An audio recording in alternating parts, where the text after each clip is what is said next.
We live in an era where the Modern Warfare 3 2023 Call of Duty game is the worst reviewed Call of Duty game of all time. There were news outlets reporting that this game only had 16 months to be developed from start to finish, and most fans have criticized this game as feeling like a $70 expansion to last year's Call of Duty Modern Warfare 2, as a lot of the gunplay, gameplay, menus, and general feel of the game feel almost identical. Oddly enough, Sledgehammer Games, the developer of the game, has spoken out trying to make a statement saying that the 16-month rumors were untrue, but nonetheless, it's pretty apparent to fans. This game was rushed. Now, typically speaking, starting after Call of Duty Black Ops 2, Call of Duty games started being developed in 3-year cycles. There would be a decent gap between games like Black Ops 2, Black Ops 3, and Black Ops 4. First of all, never in Call of Duty history has there ever been a follow-up game, other than way back in the day, of like a Modern Warfare 2 straight into Modern Warfare 3, but the fact that the campaign itself has so many reused locations and assets from previous Call of Duty titles, something that, to be fair, Call of Duty's always pulled from their own campaigns for multiplayer and vice versa. Overabundance of that use, along with the short length of the campaign, the shallow depth and multiplayer progression system, and a dramatically overhauled zombie mode that's not the traditional zombie mode, it's just kind of the side thing to replace DMZ. There's no way around it. Modern Warfare 3 doesn't have its own identity to stand out against Modern Warfare 2. There weren't enough changes and enhancements. Most fans speculate that 16 months ago, Sledgehammer Games was tasked at quickly filling in a new Call of Duty game to release to give the other studio, Treyarch, that's working on likely next year's Call of Duty game, extra time to develop that game. So Sledgehammer Games had to find a way to rework the Modern Warfare 2 title in development into somewhat of a brand new title. Was this originally just supposed to be DLC to release in a 2-year cycle Activision was thinking about introducing? Maybe, but nonetheless, it's apparent that this game was just strictly built off of Modern Warfare 2. Actually, similarly, if you looked at Call of Duty Vanguard, even during the beta of the game, some of the gun models would revert back to their Modern Warfare 2019 counterparts. Vanguard was the same thing, just maybe with a little more time, being a Call of Duty game just ripped from another Call of Duty game, but with a different time period and coat of paint painted over it, making it feel more different. Modern Warfare 3 didn't have that luxury of having a different time period associated with it. Even with the new Modern Warfare 3's controversy, this isn't the first time that Activision has rushed out a Call of Duty game against some sort of harsh deadline. Black Ops 4 had a campaign that was being developed and then was completely canceled about 9 months before the release of the game, and the whole team was forced to pivot into making a Battle Royale mode in the form of Blackout. To implement such a large-scale feature and game mode that in most cases take the effort of an entire development team, and to get that ready in just 9 months is the same level of crunch we're seeing with Modern Warfare 3 now. Even back during the development of the original Modern Warfare 3, when half of the development team at Infinity Ward ended up leaving the company, Activision had to move quickly, and they put a new developer, Sledgehammer Games, in place to quickly and rapidly finish up Modern Warfare 3 so it could meet its launch deadline. Black Ops 4 delivered what fans mostly expected when the game came out. Modern Warfare 3 still had the expectation that the game would still be at the same quality and par that Modern Warfare 2 and Modern Warfare 2019 had. Instead, it felt like DLC. Maybe Activision should have just been clear that this was a $70 expansion rather than masking it as a brand new game made by a different development studio. I still don't know if that would salvage much, but hey, I don't know. I don't think the way that they went down now was necessarily the best way, especially because the game, if you liked Modern Warfare 2, at the very least still plays like Modern Warfare 2. This topic specifically led us down this brand new rabbit hole though, because there are tons of stories of games that had a very short development period for whatever reason and then came out on top, being an amazing game. But equally, there's been tons and tons of horror stories of games that would be pushed to a strict time window and then have to pump out a game that's completely awful. But if we take a second, we look back a little bit further, one of the greatest first-person shooter games to ever release had a very tight, non-movable timeline that they had to commit to and get a game out the door at the very last minute. And then the game was universally acclaimed and loved. 2004's Halo 2 should not have been nearly as great and masterfully made like it was, yet here we are living in a timeline where Halo 2 is still looked at as one of the greatest FPS games ever. So what happened with Halo 2 during its development time? After the huge success of Halo Combat Evolved in 2001, Microsoft was willing to go all in and support Bungie in the creation of Halo 2, with the expected release date originally of 2003. During the early phases of planning and development, the team was very ambitious, having all types of ideas of how they could take ideas that didn't make it into Combat Evolved, evolve new ideas, and take Halo into a whole new direction. It was a very exciting time for the employees at Bungie. However, as deadlines approached, in February of 2003, Bungie created a gameplay demo showing off one of the levels of Halo 2 at E3. This demo was awesome. However, many of the game features shown off in this trailer were not actually possible to be used in the game. A lot of the features weren't game ready, the graphics engine used in the footage had to be discarded, and there was more limitations on how big game environments could be. While there was elements of a game playable here, some of the elements were truly smoke and mirrors just to bring off the appearance of plans that they had for Halo 2. To make the big push to get Halo 2's development on track, it became apparent that they would have to rework a large portion of the game engine and scale back a lot of the ideas, essentially meaning all of the development that they had done up until that point would kind of need to be thrown out and redone. Apparently, it's reported at one point, Microsoft executives held a vote as to whether they needed to force Bungie to ship an incomplete game or to give them an extra year of development time, and Microsoft studio head Ed Freeze allegedly walked out on the vote and threatened to resign if Bungie didn't get the extra time that they needed. This bought Bungie 1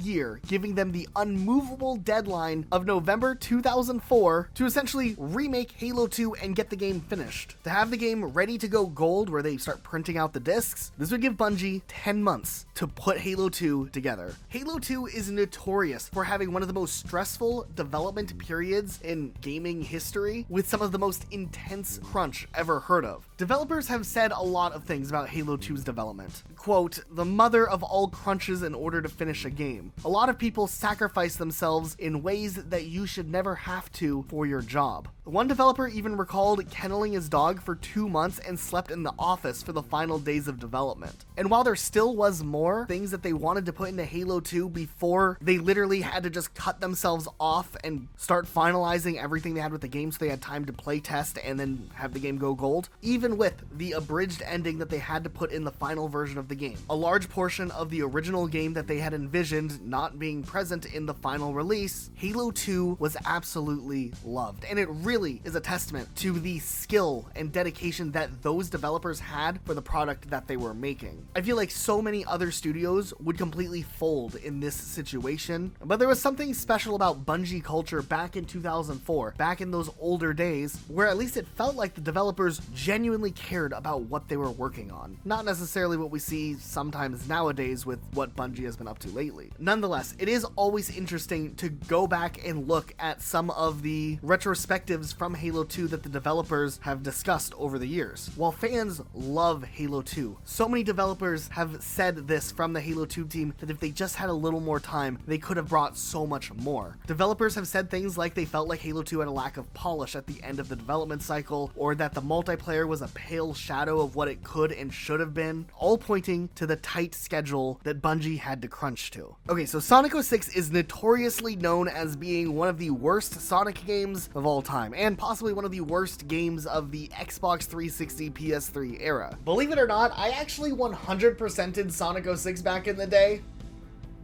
Why did I do this to myself? I have this unhealthy love-hate relationship with this game. Like, I know the game is bad, but because I know the game is bad, but also beatable, somewhere in my head, the wires got crossed where I find myself enjoying this game every once in a while whenever I would pick it up on and off over the years. Oh, like, it's bad. It is a challenge just to play through this game. It's like a Dark Souls game, but it's Sonic, and instead of the game being hard because it's designed that way, it's hard because, well, it was not designed in any way. It's a really unpolished, buggy game. Now, what's interesting is Sonic 06 was first revealed in 2005, and what was shown off was just a video to show kind of the technology, style, and plans they had for what this new Sonic back to the roots type gaming experience would be. But this was just the pre-production phase. Development likely didn't fully start until after Shadow the Hedgehog released in the fall of 2005, and we know that this game had a strict 2006 deadline. Sega wanted this out on store shelves no matter what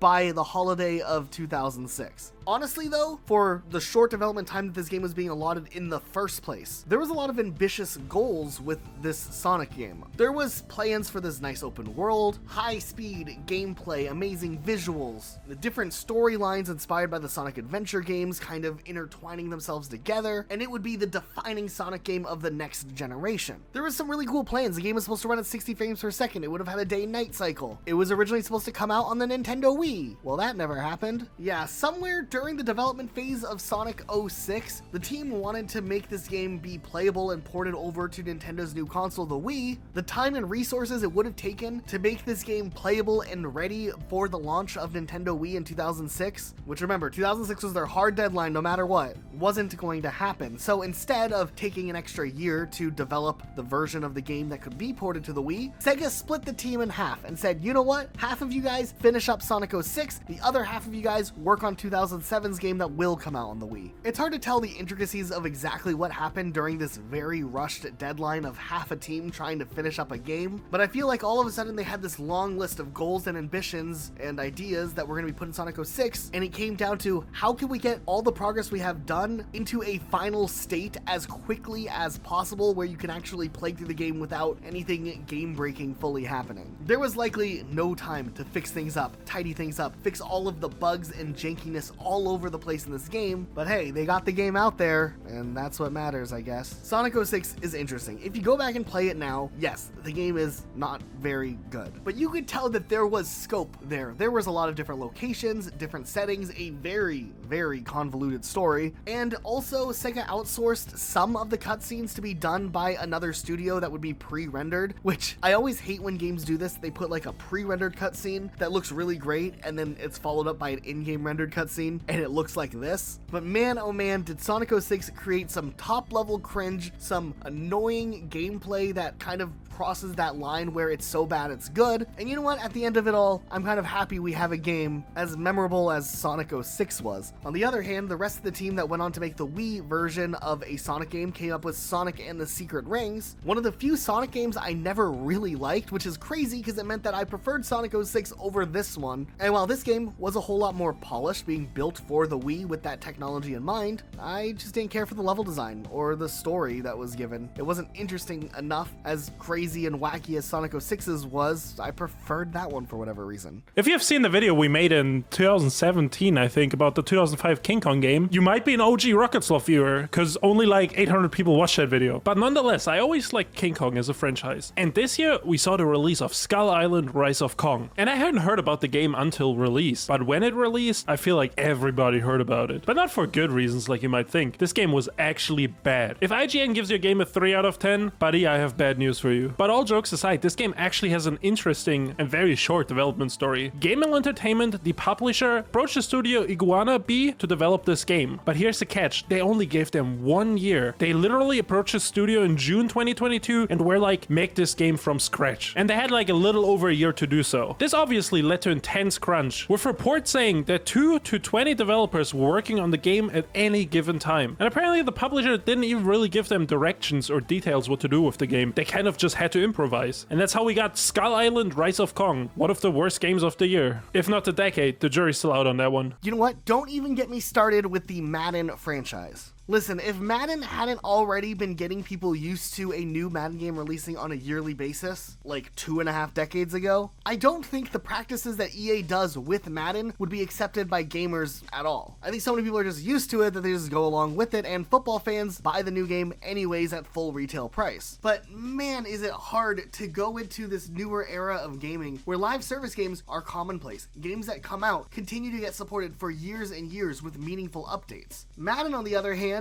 releases the same game practically every year with small little changes along the way and an updated roster to reflect that current year in the actual league. It's crazy how you can look at the Madden series and pull a clip from an old Madden game and then compare it to a newer Madden game and be like, wow, these look the same. Like this, for example, is Madden 15. Does it really look that significantly worse than the newer Madden, Madden 23? Than Madden 24? I mean, 9 sequels later, and at the end of the day, it's the same same content, the same gameplay, and the same visuals a lot of the time, just being recycled over and over again. Now, to be fair, Madden does some interesting things from time to time. Like a few years back, they introduced a campaign mode to Madden called The Long Shot, and I played through this one, and boy oh boy was this an experience. Harmony. Yeah, a campaign was at least a new and interesting addition to the Madden releases, which are yearly, so seeing anything that makes the game unique or stand out is always a great thing to see. Though over the years, I have to say, the quality in the campaigns had progressively gotten worse and lazier over time. I mean, there was a Madden game where Snoop Dogg shows up, and when I was watching the cutscene, the crowd was so loud I couldn't hear what he was saying, so that was interesting. Madden 22 did some really weird things too, like the story starts off like a normal Madden story and then gets lazier and lazier the further you go into the game, to the point where some of the cutscenes have players talking, but they purposely angle the camera so you can't see the player's face, so they don't have to animate the face moving, and then even some of the time the lines aren't even voiced, it's just text. So they like really just tried to chop this thing up in the second half, knowing that most players probably don't play a Madden campaign all the way through. I think nowadays Madden could easily be a game that was just a live service title that would be updated as new rosters needed to be updated, but then EA wouldn't make nearly as much money as they're making now, because some people are just conditioned to buy a new Madden game every year. A lot of the casual gamers who aren't really hardcore gamers, but they play the new Madden game every year, those type of people will spend the money. There's actually another game though that surprises me every time I hear about this little tidbit of information because of how great the game actually ended up being. Yeah, we're talking about Super Smash Bros. Melee. There are numerous articles out there citing that Super Smash Bros. Melee, one of the biggest GameCube era games of all time, was put together in just 13 months, which is such a crazy short development period for a game, especially one that would be as popular as Smash Bros. Melee. Now, Super Smash Bros. Started off on the Nintendo 64 back in the day. Masahiro Sakurai was the head of production with HAL Laboratory, and this game was just incredible. Having all of these recognizable Nintendo characters fighting against each other was really cool, and while the gameplay was pretty primitive, it was unique enough to stand out against other fighting games, tying this idea of platform balancing into the actual gameplay. So of course, with how popular that was, Nintendo wanted something really big to launch alongside the brand new GameCube, and Super Smash Bros. Melee would be that answer. Now, this game took the core concepts from the original Smash Bros. And really elaborated and improved on everything. Player models looked better, there was a larger cast of characters, some really unique and iconic stages. Even the unlockable characters were cool in the way that they were incorporated. But how was this game just put together in 13 months? That is so insane to me. Well, it technically missed the launch of the GameCube by just a couple of days, but I'm pretty sure that this game ended up being one of the go-to games that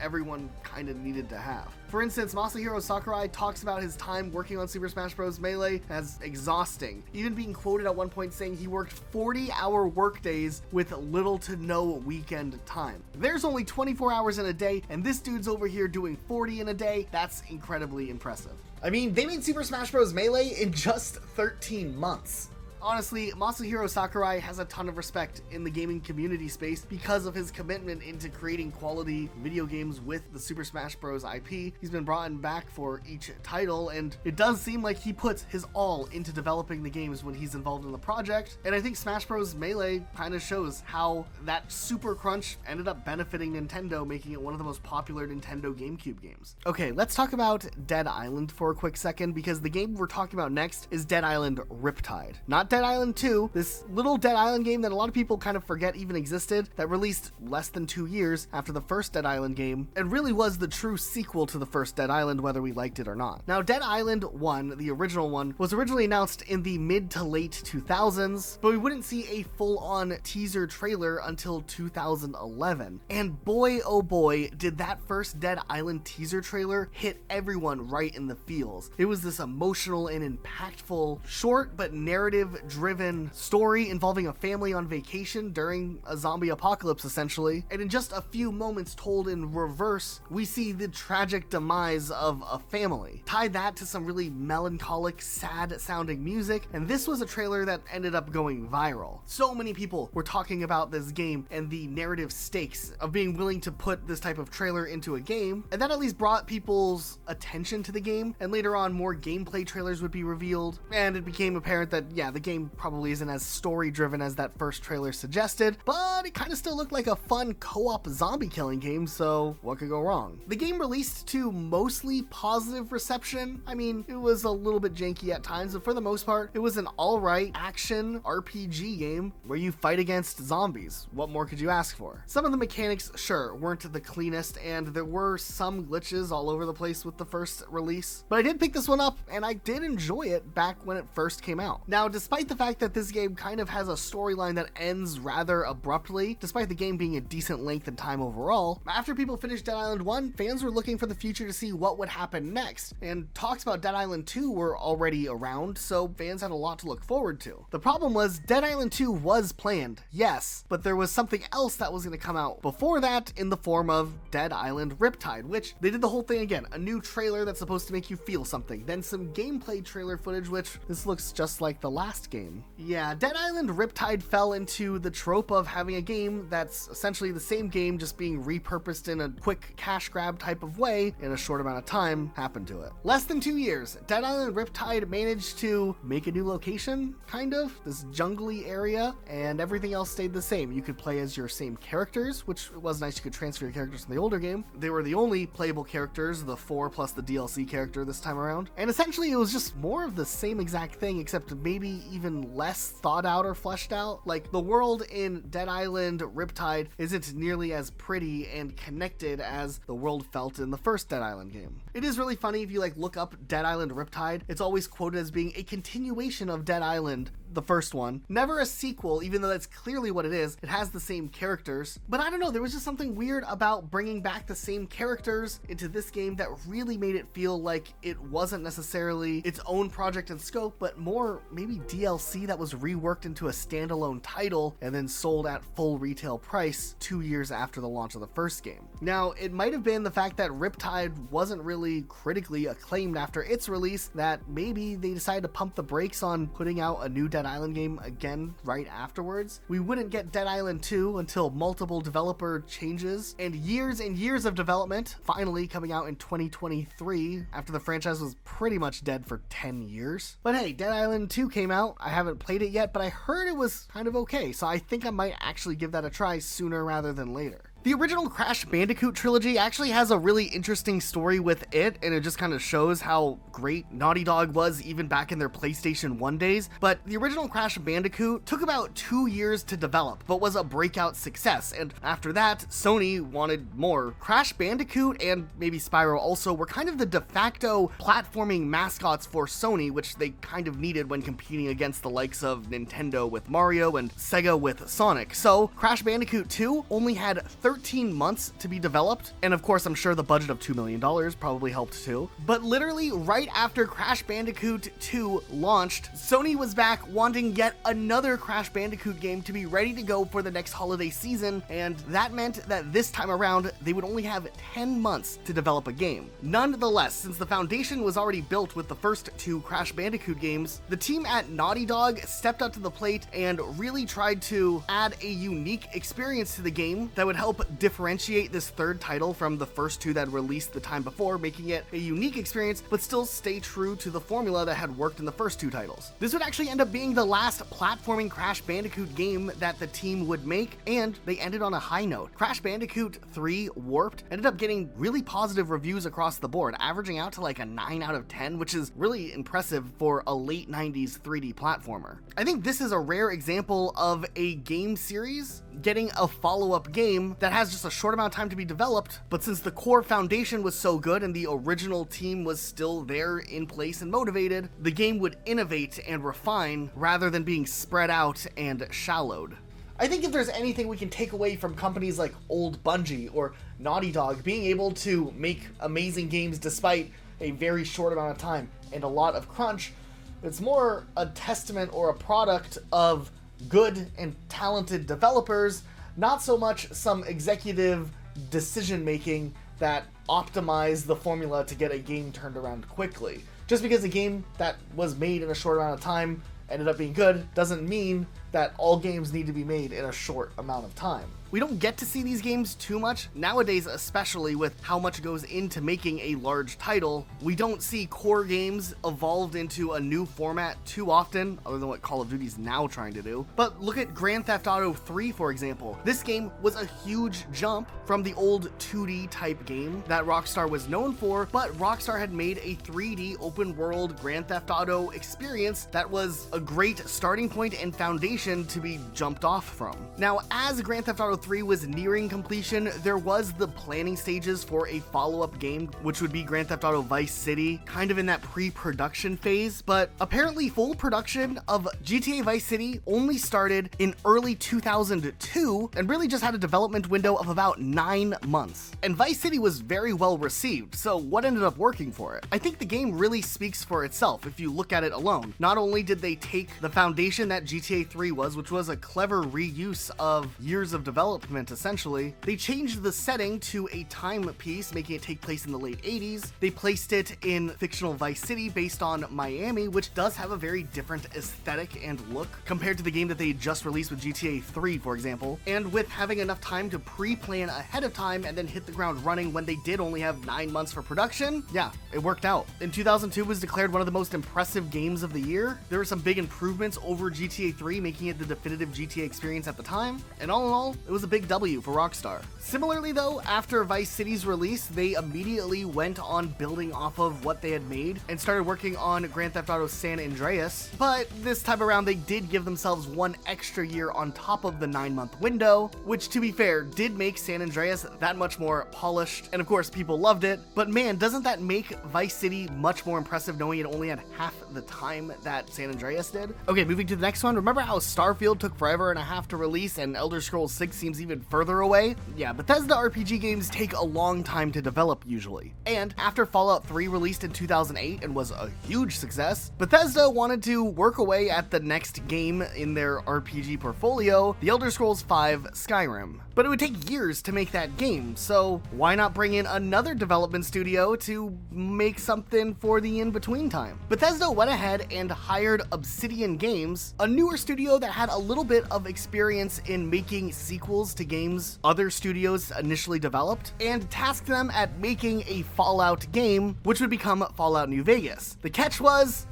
they had 18 months to do it. Now, apparently early on in development, the New Vegas team wasn't too familiar with the Gamebryo engine, which was used in Fallout 3, so they had to do a lot of work reworking some of the engine to accommodate certain things that they were prioritizing for the game, like the lights of the Vegas Strip. Apparently at one point they even brought in help from an Oblivion modder because they couldn't figure out how to use certain parts of the engine, which I think is really interesting. And honestly, Obsidian was in a position where this game could make or break their entire studio. This was definitely the biggest title they had ever worked on, and despite the short amount of time that they had to put together a full RPG experience, this was their chance to prove themselves as a legitimate studio. In 2010, Fallout New Vegas finally released, and the reception was kind of all over the place. I think for the most part, everybody knew that the game at its core was good, ambitious, and unique from anything that the Fallout series has done before. I mean, there'd only been one other 3D game in the series thus far. However, the game was also riddled with bugs and performance issues. There were some technical issues like save games becoming corrupted, game freezing, there were soft locks, and then just like weird things happening also. And for better or worse, this was probably one of the first games to have a massive effort immediately after launch to just patch the hell out of a game and fix it up so most players don't experience problems. An idea that would quickly evolve into the notorious Day 1 patch. While this one didn't come out Day 1, it came out a week later, the game did have regular patches fixing up the long list of errors and bugs that were in the game, and nowadays, for the most part, this game is looked at as a masterpiece. The storytelling, the world building, and the uniqueness of New Vegas really made it stand out in its own right, and even the reception in 2010 with all the problems was mostly positive. Now, apparently though, despite how cool this game ended up being, in the stipulations of the original contract between Obsidian and Bethesda, Bethesda would pay for the game outright at the beginning, but the team at Obsidian would receive a substantial bonus if they got an 85 or above on Metacritic. It got an 84. Wow. Yep, so they didn't get it. This did make it a little bit hard for Obsidian moving forward. They ended up having to do some layoffs with their staff later on, but their experience working on an RPG game likely contributed to other things down the road, like the Outer Worlds being a real thing and a sequel on its way. There's some games that have very short development cycles, but one of the shortest, if not the shortest development cycle was for Megaman 7. They only had 3 months to bust out this bad boy. A decision that was likely influenced by the evolving gaming landscape at the time. Megaman 7 was supposed to be the first and only numbered title in the original series for the SNES. And with the release of the spin-off of Mega Man X for the SNES a couple months earlier, Capcom was in a weird spot. Mega Man X had innovated on this new console, but it kind of also strayed away from the original Mega Man charm. So I think in order to bridge the gap between classic Mega Man and the newer X series, they felt the need to push out Mega Man 7 as soon as possible. And I mean, that's what they did. They got it done in 3 months. And I'm sure it was a stressful experience developing a full game in 3 months. But some of the developers later on said that they were highly motivated and they found the experience enjoyable, kind of like a sports team camp. But at the same time, they also wish they had more time. Because Mega Man 7 was kind of criticized for not innovating at all or not having any new features or anything that makes it stand out from the other games. And I mean, they probably couldn't do it because Capcom gave them 3 months to push this out. Though there's people that really liked this game and enjoyed it a lot. So overall, I don't think it was a terrible game. Okay, so right away, we're not going to talk about Tony Hawk Pro Skater 5 too much in this video. We've talked about it in 2 other videos already, and we did a whole video on skateboarding games, by the way, like the evolution of them. Well, listen up. Tony Hawk Pro Skater 5 was a mess. The long story short is Activision realized that their contract with Tony Hawk was expiring soon, and were like, hey, we need a game done yesterday. They got the random studio that did those Tony Hawk motion control games to return, and apparently this game only had a couple of months in development. We don't have specific numbers, but estimations suggest that the game started development in late 2014 and was fully released by September 2015. So like 9 months maybe. There was an 8GB day one patch that pretty much included the game, with a lot of the game being inaccessible. While we've looked at examples of games that were developed in a short amount of time and then ended up being good, those studios were made by teams that had already established a good groundwork for what the game would be built off of. It wasn't like this was the team that made Tony Hawk Pro Skater 4 quickly trying to make Tony Hawk Pro Skater 5 in a year. This was the Tony Hawk Ride team who hadn't worked on anything in a couple of years related to Tony Hawk. So yeah, that game was kind of a mess. After everything we looked at, it always comes back to this. Saints Row 4. This game is kind of received in a mixed way. It's usually looked at as the weakest of the original 4 Saints Row games, but the game's not bad either. It's just very different. And if you understand the development that went into this game, you would probably understand exactly why Saints Row 4 ended up, well, exactly what this is. You see, after the release of Saints Row the Third, early pre-production planning on a full Saints Row experience called Saints Row Part 4 would begin, which would have taken place after Saints Row the Third, but would have taken place in a brand new city. And while the planning stages of that were underway, there was an expansion being developed for Saints Row the Third that would have had like the superpower stuff going on in the same city from Saints Row the Third. However, bigger picture, beyond just the Volition who developed these games, parent company THQ was bleeding money and was definitely suffering financially during this time. It wasn't in the budget to fully develop an entire new game, so the idea was to take this superpowered DLC thing from Saints Row the Third and expand it into its own full sequel. That way they wouldn't need the funds to develop a full game that would be risky to release during a time where players would be transitioning to the next generation of consoles, and if it was smaller in scale, they wouldn't have to compete directly with Grand Theft Auto 5, which was set to release in 2013. So with that, in early 2012, Saints Row 4 as we know it would begin development, with a planned release window for August 2013. In early 2013, parent company THQ ended up filing bankruptcy. A different company known as Koch purchased them and development would continue. And yeah, essentially the game went that bigger over-the-top route, but with limited time and having to reuse so many assets from Saints Row the Third, how could they differentiate their game when it was going to have the same location, same weapons, same vehicles? While the jump to the whole superhero type thing was controversial for the series, it kind of was the only option that the team at Saints Row had during its time. And while this game definitely does feel like a longer, expanded upon DLC of Saints Row the Third with superhero powers, I think it scratched that itch for a lot of the Saints Row fan base, especially because this game of course came out like a month before Grand Theft Auto 5. While it's unfortunate we never did get that true to form Saints Row Part 4, if they did make a game that was bigger and unique from Saints Row the Third and then released it after GTA 5's release, the game probably would not have done well at all. all. I mean, GTA 5's development had started before Saints Row the Third had even started. They wouldn't have had time after Saints Row the Third's release to make something that could compete along the lines of Grand Theft Auto 5. There was just not enough manpower. Unfortunately though, this did lead to the overall decline in the Saints Row brand though. A lot of people look at Saints Row 2 and Saints Row the Third as the best games in the series, and there were some interesting things that would come later, like Gat Out of Hell and, oh god, the reboot that ended up resulting in the entire studio getting shut down recently. But yeah, for a rush game, Saints Row 4 was alright, I guess. Now, some of you may remember during the end of the 2000s, Bungie and Microsoft were splitting up.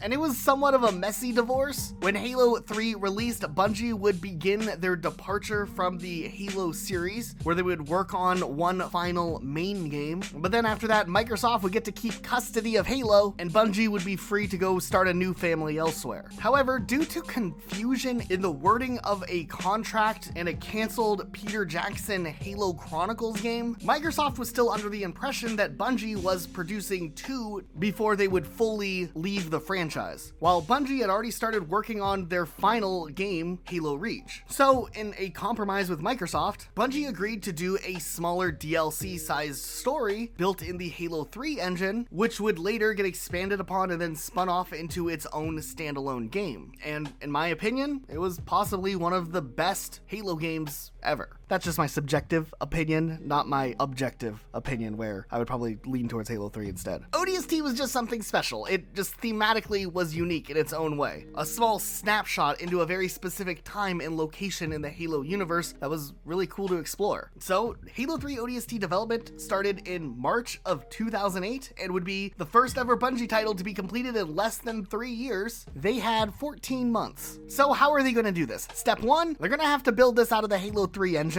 So while the software engineers were already working on improving the Halo 3 engine to prepare it for Halo Reach, and another team was working on the Halo 3 engine preparing it for eventually Destiny, they had to make a third fork specifically improving Halo 3 with just enough features that would enhance ODST from its Halo 3 predecessor, but also be a fork that would take a very short amount of time to finalize so that development on the actual game could start. A lot of the original Halo 3 game had to be used as a base, but there was room for some interesting things to be changed, like the way that AI would interact with things. New sets of patterns and commands would be implemented to make these enemies stand out differently than their Halo 3 campaign AI. The engine change helped for a lot of graphical enhancements like shader systems, parallax mapping, all visual related things that really helped add detail and realism. And then of course, this game would be smaller in scale, story-wise, so they chose to build out an interesting city that could serve multiple purposes for the campaign, and doing this day-night variation allowed for players to experience the locations at different times of the day and use that as a device for storytelling. The choice to use ODSTs instead of Spartans made the gameplay feel significantly different than a regular Halo game, but still familiar. Tie a great art direction with some solid music, sprinkle in some creepy, mysterious lore, and then bundle it with one of the greatest Halo multiplayer experiences. Bam!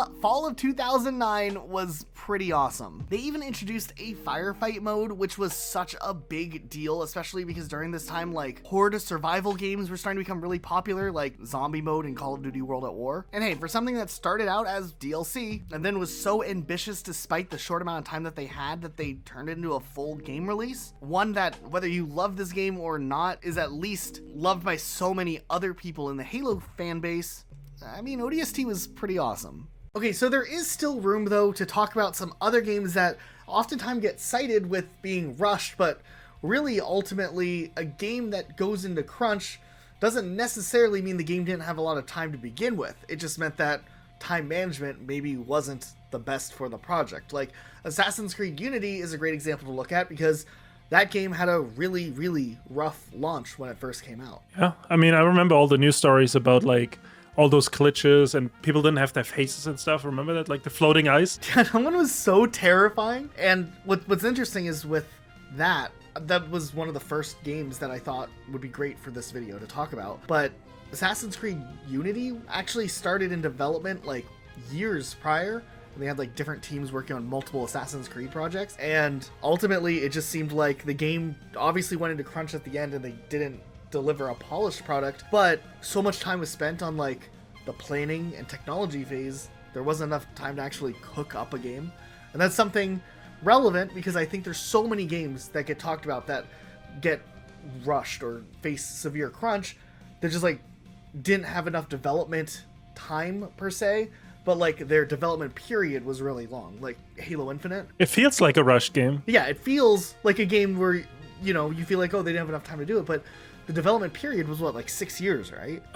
Yeah, 6 years, yeah. I feel like one of the big issues game developers run into nowadays is they spend way too much time in the planning, tanking, technology phase of development, and then once the foundation is built, they go into development, but sometimes that's the last step, is actually developing the game. And I feel like so many times we see games that have all this effort put into planning, building out a team, doing all this thing, setting the foundation up for a franchise or whatever, or to continue on a franchise, but there's not enough time to actually just make the game, or that's like the last priority on the list. Yeah, I mean, there's so many games that we could talk about that fall under this. There's Cyberpunk 2077. Oh, Cyberpunk. That game was announced so far back, and I mean, they didn't actually start active development until way later, but it's just kind of one of those games where it's like so much time spent planning, producing. Why didn't they set themselves up to actually develop the game in a timeline that could fit to the scale of what they've planned? Cyberpunk was interesting because it even seemed like they were still thinking about adding and removing features up until like the last year of development or even less time. Like they have the whole multiplayer thing that they're already talking about and planning on. Sometimes I feel like developers need to kind of like put a bookend on it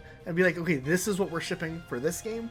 Not so much just have this like floating thing where it's just ambiguous into what projects people are working on. I think that comes down to like project management. There were all those leaks about Halo Infinite again way early on in development, and it sounded like everyone was just working on their own thing. There wasn't any real like tight deadlines. A lot of ideas were out there, and then they're like, oh, we have to release a game, and then it became this like crunch mode activated as soon as they actually had to start building the game. Yeah, and I mean, it seems like at the end of the day, it doesn't matter how short or long the development is. If it's mismanaged, the game will be bad. But there's ways to manage your time better, as we've seen in, you know, some of the games we mentioned. Another game that we didn't talk about yet is Uncharted: The Lost Legacy.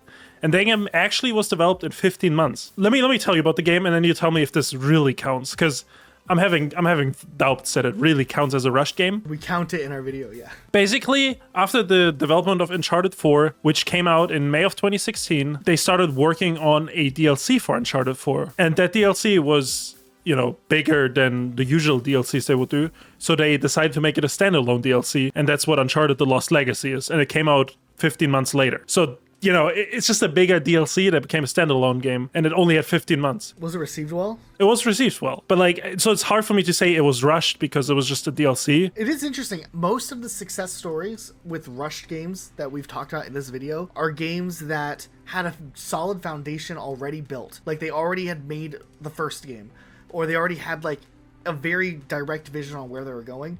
And when they had those situations, even with crunch, they're able to like put the things together. Maybe Halo 2 is an exception, but like we saw that with like the Crash Bandicoot games. Similarly, Zelda with Majora's Mask, they had 1 year of development between 1998 and 1999 to make all of Majora's Mask, and essentially like they took Zelda Ocarina of Time as like the foundation and really tried to figure out how to maximize a story and a different experience out of what they had and what they could do in that short amount of time, rather than trying to like just go and do something large and big and different. And I think that actually maybe caused Majora's Mask to become this very niche and unique gameplay style, because they didn't want to just do a copy of Ocarina of Time. They wanted to do something they could do in their time limit, and we got this really interesting perspective that was different. A lot of the character models are reused, obviously, so there's like NPCs in Ocarina of Time that show up in Majora's Mask that look the same, but they're different characters, for example. They just like have a different name, they're a different person in the canon, or yeah. Essentially, like it's just they the same player character or same character model,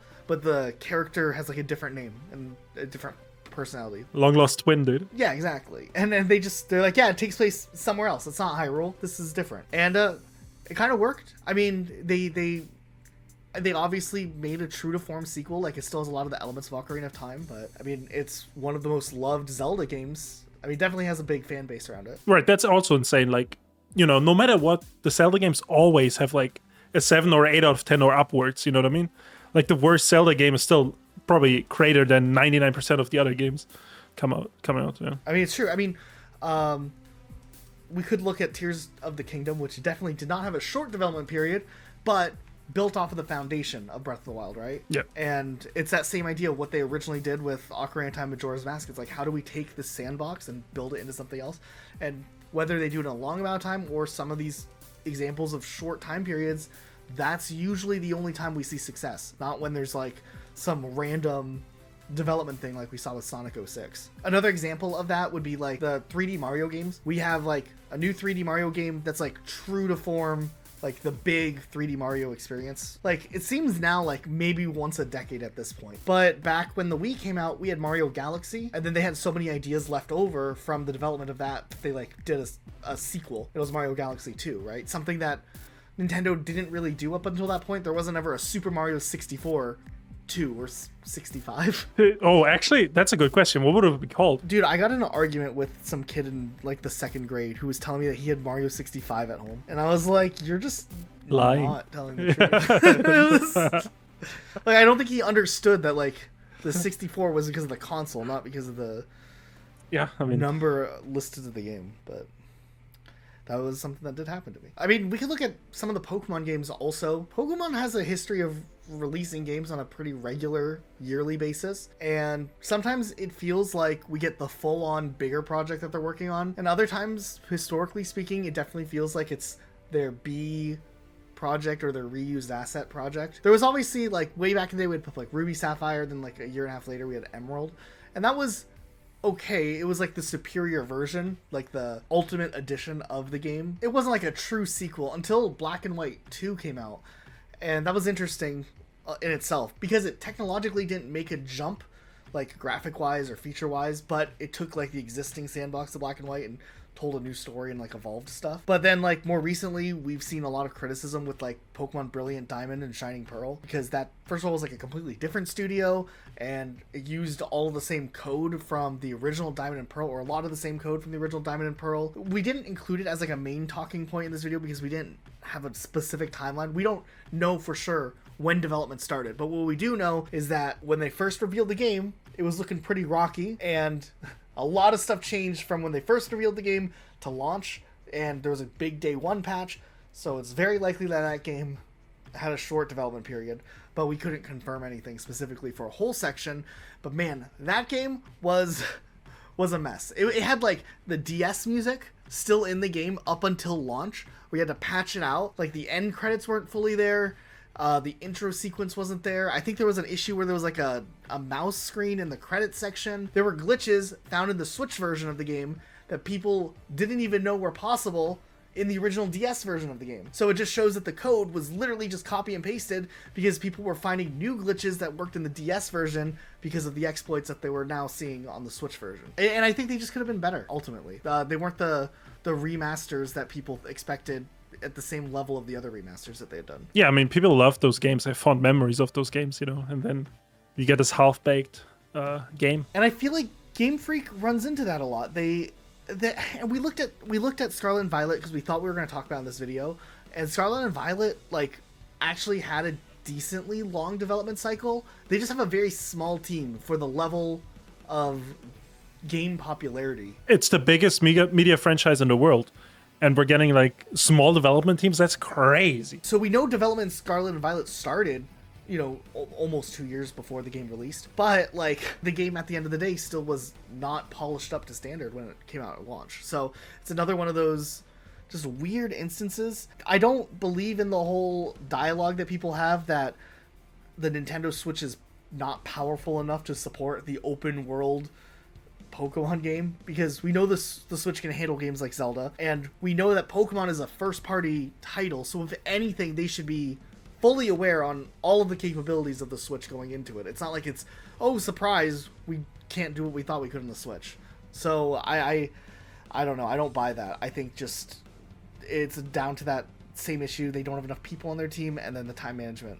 Once again, they have to pump those games out quickly. How long do you think till they'll get it right? I hope. I don't know. I was trying to think. I mean, I'd like to say that every time there's like a major issue, they usually come back later and address some of the issues or some of the complaints and try to redirect fans in the right direction. But like, I don't know. The open world stuff is still a cool idea. I hope we keep seeing more of that. The co-op stuff also should maybe make a comeback. Oh, the co-op stuff needs to be fixed up though. We need the co-op stuff to let you do more than just walk around. Right. Yeah. It's a good start. I hope it's not the end. Yeah. They should do something more with that. Another game that I thought of. Remember how bad the Battlefield 4 launch was? Oh yeah. That was rough. And I kind of like wondered, like, how did that happen? It was pretty rough. It was worse than the other Battlefield games we've seen over the years almost. And I was looking into it, and I couldn't really find an exact start date for Battlefield 4, like when they started development. But I found this forum post from like 2013 where the community manager at the time said they started working on Battlefield 4 while they were releasing expansions for Battlefield 3 still. You know, let's assume he didn't mean the first one. Let's say he meant the third one, for example, right? Which was September 2012, which is a little more than a year before Battlefield 4 would launch. So, you know, there could be a short development time here. You know, there's a chance they only had like 15 months to develop Battlefield 4. Do you think they just took like the base tech from Battlefield 3 and just tried to quickly spin it so that they could have a launch for the next gen consoles coming out? I definitely think they wanted to push out a game for the next gen consoles, right? But they actually used the Frostbite 3 engine when Battlefield 3 was Frostbite 2. So they actually had to do more work because of the new updated engine. Yeah, I just remember Battlefield 4 being a launch title on the Xbox One. It was kind of rough. But also the Xbox One's launch was kind of rough too. I was like trying to like get party chat and game chat to work. That wouldn't work. And then the invite system on Xbox wouldn't work, tied with like Battlefield 4 crashing. It was just a really rough time to be an Xbox One launch player. Wait. You expect to play games with your friends on Xbox too? That's crazy, dude. I got an Xbox One when it came out, and I convinced my friend that he needed to get an Xbox One too. And that was my only friend that had an Xbox One, and we couldn't even play together. So sad tales. Yeah, it was a rough time. Rushed consoles. Rushed console. Not really, it wasn't rushed, but worst consoles of all time: Xbox One and the Ouija or whatever. Oh, didn't you like invest in them? No. I wish. I don't know why I thought you told I me wish, dude. I wish I had one. Did you buy equity or stock in Ouya or whatever it's called? No. I might buy a Stadia one day if I have money. Dude, can you do anything offline with the Stadia? No, but it would look cool on my shelf, I guess. That's true. I wanted to turn this around real quick to our audience. If you enjoy this type of video, can you guys like let us know?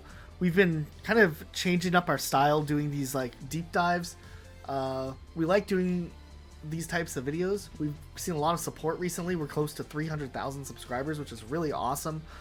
I enjoy doing this. I think this is fun. Yeah, no, this definitely feels nice, just chatting a little bit at the end. Yeah, we need to evolve the format maybe more. I think like eventually we should do it in person. I mean, we live close enough together. We just don't like, leave our houses. Yeah. It's kind sad. of an issue, yeah. Yeah. But yeah, let us know if you've been supporting our channel for a while. Huge thank you to all of our patrons who support us. If you want to become a patron, feel free to sign up. You can get your name in the credits like these guys did. And we're going to upload, keep going every week. So make sure you guys stick around for that. And anything else? Are we good? We good. We got other videos coming out. Check out our other videos. And if you haven't seen our last videos, I mean, there's some good content. Watch our backlog. Otherwise, we'll see you guys next time with a new video. Bye-bye. Bye.